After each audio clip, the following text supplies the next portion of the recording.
కేసీఆర్ కుటుంబంలో బట్టి విక్రమార్క గురించి చెప్పమంటే అవినీతి పరుడు. కేటీఆర్ అనే రాహుల్ గాంధీకి అవకాశాలు అయితే రాలేదు. నరేంద్ర మోడీ కాంగ్రెస్ పార్టీలో ఇప్పుడున్న లీడర్లకు అది చేత కావటం లేదు, వాళ్ళు చేయలేకపోతున్నారు. అది చాలా దురదృష్టకరం, చాలా బాధాకరం. ఏ ఇందిరాగాంధీని అనుకో, రాహుల్ గాంధీ అనుకో,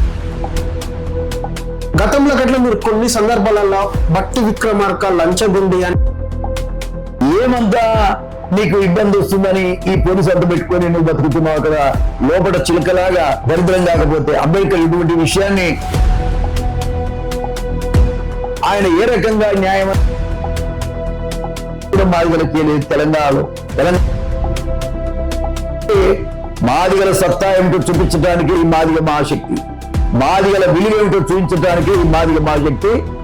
ఎవరికి కూడా ఎవరు మమ్మల్ని ప్రేమించకపోయినా మాకు ఎదురొచ్చినా మేము ఖచ్చితంగా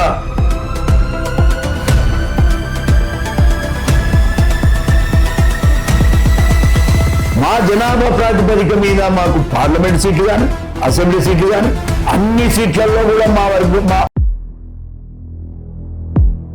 రేవంత్ రెడ్డి గారు ఇప్పటికైనా మీరు 2.5 ఏళ్ళు అయింది, మీ గవర్నమెంట్ రాదు. ఇప్పుడున్నటువంటి పరిస్థితి నెక్స్ట్ టైం రాదంటారు. రాదు, నువ్వు ఇప్పటికీ నువ్వు మార్చుకో.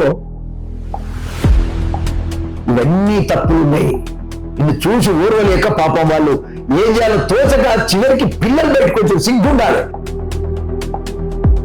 ఏ రాజకీయ పార్టీ కూడా చేయని పని ఆ పిల్లలు చూశారు, దెబ్బలన్నది తిన్నారు. ఈ దేశం కోసం వాళ్ళు త్యాగం చేశారు, ఈ ప్రభుత్వాన్ని నిలదీశారు, ఈ ప్రభుత్వం అవినీతిని బయట ప్రపంచాన్ని చెప్పగలిగారే.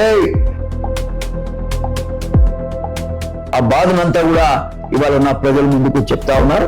తప్పకుండా రాబోయే కాలంలో మాదిగలు చెప్పినట్టే రాజకీయాలు నడిచే విధంగా నేను ఖచ్చితంగా చెప్పాను కదా తమ్ముడు, నా జీవితం